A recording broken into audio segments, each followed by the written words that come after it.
देखिए, सबसे पहले मैं आपसे एक बात कहना चाहता हूँ कि ओवैसी जो है वो सेक्युलर नेता नहीं है। ओवैसी का सेक्युलरिज्म से कोई लेना देना नहीं है। अलबत्ता वो खुद को सेक्युलर कहते हैं, लेकिन उनके अंदर सेक्युलर होने की कोई अलामत नहीं है। अभी उन्होंने नया शोशा जो है छोड़ा है कि वो मैं फैज़ाबाद जा रहा हूँ, तो जाएं, जाके फैज़ाबाद में रैलियां करें, जो भी करना हो करें। लेकिन हमारे उत्तर प्रदेश में फैज़ाबाद जैसा कोई ज़िला नहीं है। हमारे उत्तर प्रदेश में फैज़ाबाद जैसा कोई ज़िला अब नहीं है अस्तित्व में। हाँ, अयोध्या है यहाँ से थोड़ा दूर, लखनऊ से कुछ दूर। हम लखनऊ में बैठे हैं, लखनऊ से कुछ दूर अयोध्या है। अयोध्या जाएं, वास्तव में सेक्युलर हैं तो श्री राम जन्मभूमि पर भी जाएं, श्री राम जी के दर्शन भी करें, वहाँ पर जो दरगाहें हैं वहाँ भी जाएं, और हनुमान गढ़ी भी जाएं। जितने भी वहाँ पर धार्मिक स्थल हैं, हर वर्ग, भाई आप सेक्युलर है ना, तो सेक्युलर तो मतलब सर्वधर्म सम्मान। आप एक मिसाल पेश कीजिए ना, जाइए भाई, जा करके आप मिसाल पेश कीजिए। आप सेक्युलर हो तो आप सेक्युलरिज्म की मिसाल पेश करो। और दूसरी बात ये कि तुम जो फैज़ाबाद लिख लिख के जो तुम्हारे मन में खुराफात चल रही है, जो तुम्हारे मन में एजेंडा चल रहा है, जो तुम्हारी कॉन्स्पिरेसी तुमने बना करके रखी है, जो तुम्हारे इरादे हैं, वो ये हैं कि हिंदू और मुस्लिम को चुनाव के करीब, जो तुम हमेशा तुम करने में माहिर हो, जो चुनाव के करीब आकर के हिंदू और मुसलमान को बरगला दें। आपने कहा ना इनको अयोध्या नाम से डर क्यों लगता है, तो अयोध्या नाम से डर इनका वही वाला है जो श्री राम के नाम से रावण को लगता था। वो मैं देखिए, होता क्या है ना, इंसान की एक्टिविटीज़ में वो झलक दिख जाती है कि जो उसके मन में विचार होते हैं। तो भाई श्री राम से किसको सबसे ज़्यादा डर लगता था? रावण को। तो जब श्री राम से डर लगता था, उनकी नगरी से भी डर लगता था, स्वाभाविक है। उनकी नगरी से अभी कौन डर रहा है? उनका नाम लेने से कौन घबरा रहा है? अयोध्या कहने से कौन घबरा रहा है? ओवैसी। तो इसका मतलब भैया तुम्हारा विचार वही है, हम वही मानेंगे तुमको। क्योंकि जब नाम होते हैं ना किसी ज़िले के, फैज़ाबाद अयोध्या था, ठीक है, और ऐसा नहीं है कि अभी नई कोई बात हुई हो। फैज़ाबाद ज़िले का नाम था, लेकिन अयोध्या वहाँ था। अब वो पूरा ज़िला अयोध्या हो गया, क्योंकि वो पहले ज़िला वो पूरा अयोध्या ही था, वो अयोध्या ही कहा जाता था। वनवास ख़त्म करने के बाद, जहाँ से वनवास पर श्री राम गए थे और जहाँ वापस आए, वो अयोध्या ही था। तो जो था वही है। ठीक वैसे ही जहाँ से तुम आए हो वो भाग्यनगर था, अभी वो हैदराबाद है। भविष्य में भाग्यनगर हो जाएगा तो फिर भाग्यनगर कहेंगे उसको। अभी हम भी हैदराबाद कहते हैं, तुम भी हैदराबाद कहो। मगर उनका तो कहना है ना सर कि अस्तित्व मिटाया जा रहा है, अस्तित्व मिटाने की कोशिश हो रही है।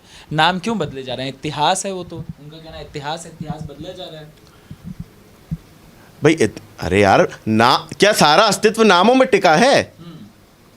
और अगर अस्तित्व नामों पे टिका है तो इसका मतलब ये है कि जब प्रयागराज का नाम इलाहाबाद किया गया था तो हिंदुत्व का अस्तित्व मिटाने के लिए किया गया था। मतलब ये तुम कहो, ये मानो कि मुगल जो है वो हिंदुस्तान में जो आक्रमण करके आए थे, जो मुगल घुसे थे यहाँ पर भारत में लूटने के इरादे से जो मुगल आए थे, तो वो हिंदुत्व का अस्तित्व मिटाने आए थे।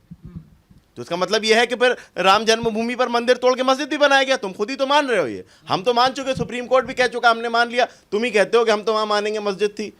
तो इसका मतलब यह है ना कि वो अस्तित्व मिटाने की बात की गई थी ना।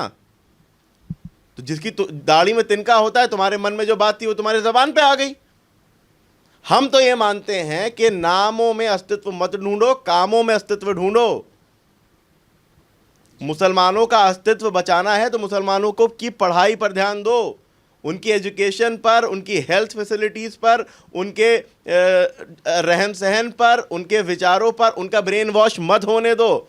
अगर मुसलमानों का अस्तित्व मिटाने से बचना चाहते हो, अगर चाहते हो मुसलमानों का अस्तित्व ना मिटे, तो मुसलमानों को मजबूत करो, उनकी बुनियादों को मजबूत करो। क्योंकि बुनियादें मुसलमानों की कमज़ोर इसलिए होती जा रही हैं क्योंकि तुम्हारे जैसे मुसलमानों के नकली झूठे तथाकथित नेता कभी मुसलमानों की बुनियादी मदद नहीं करते।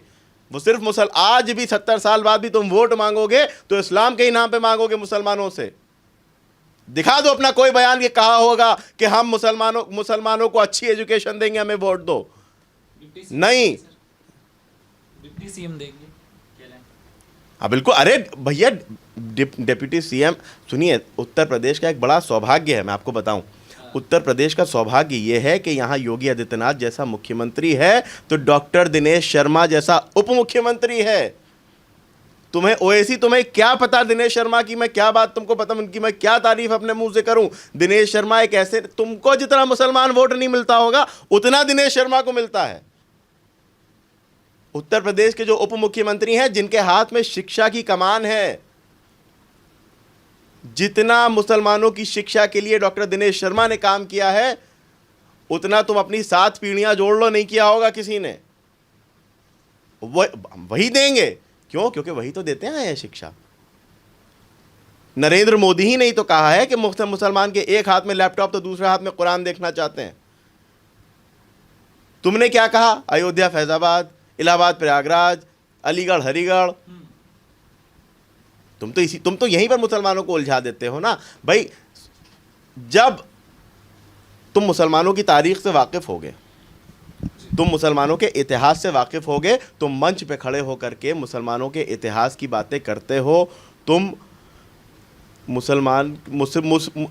मज़हब इस्लाम की इस रिवायत को झुठला नहीं सकते जो मैं तुम्हें बताने जा रहा हूँ कि जब करबला के मैदान में हज़रत मोहम्मद मुस्तफ़ा सल्लल्लाहु अलैहि वसल्लम के नवासे को शहीद किया गया था, उनकी शहादत से पहले उनको गिरफ़्तार किया गया था, तो इमाम हुसैन ने ये कहा था, उन्होंने ये फरमाया था कि तुम मेरा रास्ता छोड़ दो, मैं हिंदुस्तान चला जाता हूं, जहां मुसलमान तो नहीं मगर इंसान रहते हैं।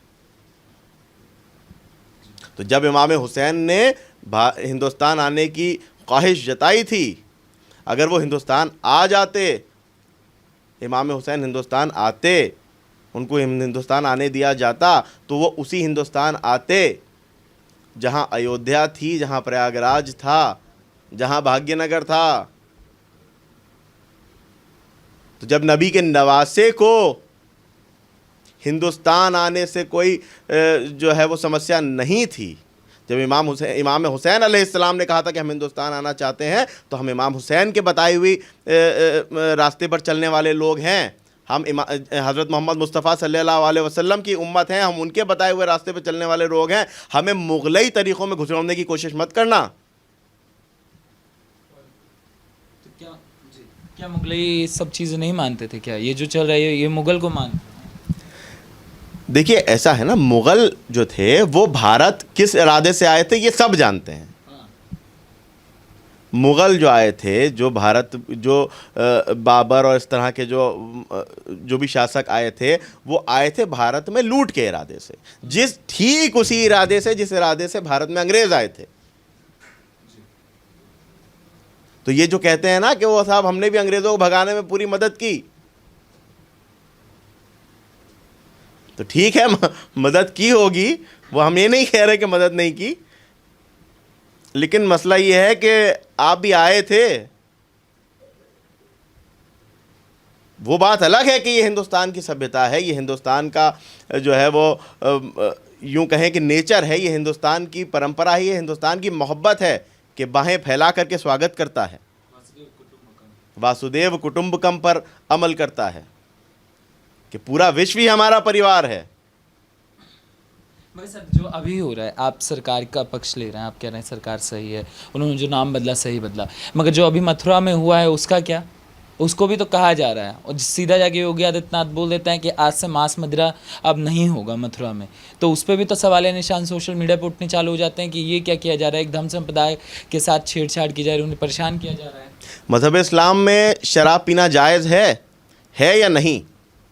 आप तो इस्लाम से ताल्लुक़ नहीं रखते, लेकिन आपको इतना ज़रूर पता होगा, कुछ मुसलमान दोस्त आपके ज़रूर होंगे जो ये बताते होंगे, भैया हमें इस्लाम में शराब नहीं पी जाती, दिखा दे कोई मक्का में कहाँ शराब बिकती है।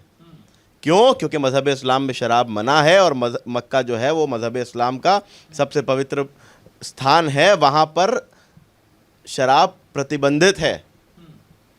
तो अगर हिंदुत्व में मांस शराब के साथ साथ अब शराब के साथ साथ मांस पर भी प्रतिबंध लगा दिया जाता है, तो इसका मतलब यह है कि हिंदू जो धार्मिक रूल्स हैं उनकी खिलाफ वर्जी ना हो। तो जब मक्का में शराब बिकना गलत, शराब ना बिकना गलत नहीं है, तो मथुरा में कैसे हो गया? और दूसरी चीज़ ये, छोड़ो मथुरा, मक्का और मदीना, कहीं ना जाओ, आप एक काम करो, एक मुस्लिम बहुल मोहल्ले में, भारत के मुस्लिम बहुल मोहल्ले में किसी मस्जिद से 100 मीटर दूर एक शराब की दुकान खोल के दिखा दो ना, नमाज के बाद आके तोड़ जाए तो नाम बदल देना। ये सच है, ये फैक्ट है, nobody can deny this fact. हम नहीं डिनाई कर सकते, आप नहीं डिनाई कर सकते, वो खुद नहीं डिनाई करेंगे। तो मंदिर के पास, मंदिर के जो मथुरा जो एक धार्मिक स्थल, देखिए मैं बात बताऊं, मैंने ये बयान बहुत स्पष्ट पढ़ा। जब ये बयान आया तो मैंने इसको पढ़ने के लिए मैं बहुत उत्साहित था। मेरे पास थोड़ी सी देर में आया, मेरे फ्रेंड ने लिंक भेजा, मैंने उसको पूरा पढ़ा। उसमें उत्तर प्रदेश के मुख्यमंत्री महाराज योगी आदित्यनाथ जी ने कहा था कि धार्मिक स्थानों पर, जो धार्मिक, जिनकी भावना, जो धार्मिक महत्व रखती हैं जगहें, जो आस्था से जुड़ी जगहें हैं, जहां पर दुनिया भर के हिंदू, दुनिया भर में बसे हिंदू आते हैं अपने धार्मिक कार्यक्रम करने, अपनी आत्मा पवित्र करने की नियत से, अपना जो है वो मन शांत करने की नियत से, उन जगहों पर कोई ऐसी चीज़ नहीं हो जो कि हिंदुत्व में मना हो, सनातन धर्म में मना हो। मांस खाना मना है, बिल्कुल मना है। ठीक उसी तरह से जैसे मजहब इस्लाम में शराब पीना मना है, सुअर का मांस खाना मना है। कोई दिखा दे किसी मुस्लिम एरिया में, किसी मस्जिद के आसपास, कि कहीं कोई शराब की दुकान हो या किसी हराम जानवर के गोश्त की दुकान हो? नहीं होगी। क्यों? क्योंकि हमारे यहाँ मना है, हम नहीं खाते, लिहाजा हम अपने आसपास बिकने भी नहीं देंगे। भाई, जिस काम को आप इलीगल तरीके से मना करते हो, मुख्यमंत्री जी ने उसको लीगल तरीके से मना कर दिया। और मथुरा में केवल मंदिर ही थोड़ी ना है, मथुरा में मुस्लिम धार्मिक जगहें भी तो हैं, जो हिंदू धार्मिक स्थल हैं। क्या अयोध्या में मस्जिदें नहीं हैं? हजारों मस्जिदें हैं। मगर सर, ये चीज़ें भरी क्यों जाती है? सवाल यही है कि आखिर अयोध्या की जगह फैज़ाबाद बोलना, और जब नाम बदले जाना तो सवाल उठाना, फिर मुनव्वराना आके तालिबानी शासन बोल देते हैं। कुछ लोग कहते हैं कि डर लगता है। आखिर ये भरा क्यों जा रहा है? ये चीज़ें चल क्यों रही हैं? दो चीज़ें, दो पॉइंट्स बताता हूँ इस दोनों पे। एक तो ये भरा क्यों जाता है, और दूसरा ये होता क्यों है। ये भरा इसलिए जाता है कि मुस्लिम और हिंदू में डिवीज़न किया जाए, हिंदू और मुसलमान कहीं एक ना हो जाए, भारत कहीं अखंड ना हो जाए। ठीक है? क्यों? क्योंकि अखंड भारत, भाई हम बचपन से सुनते चले आ रहे हैं ना कि एकता में ही ताकत है। तो ये बहुत बड़ी साजिश है हमारे देश की एकता को कमज़ोर करने की, गोया हमारे देश की ताकत को कमज़ोर करने की।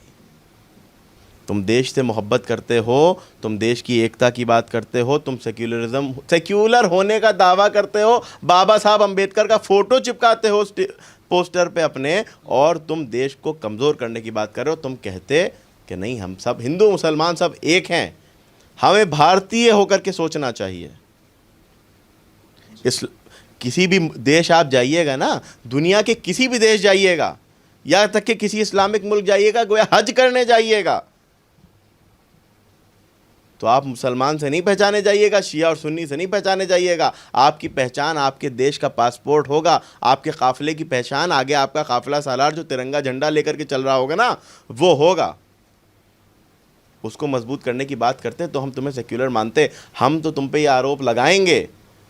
और जब तक ज़बान में ताकत है, जब तक जिस्म में जान है, हम ये लगाते रहेंगे तुम पर आरोप कि तुम देश को कमज़ोर करने की कॉन्स्पिरेसी कर रहे हो, तुम देश को कमज़ोर करने की साजिश कर रहे हो।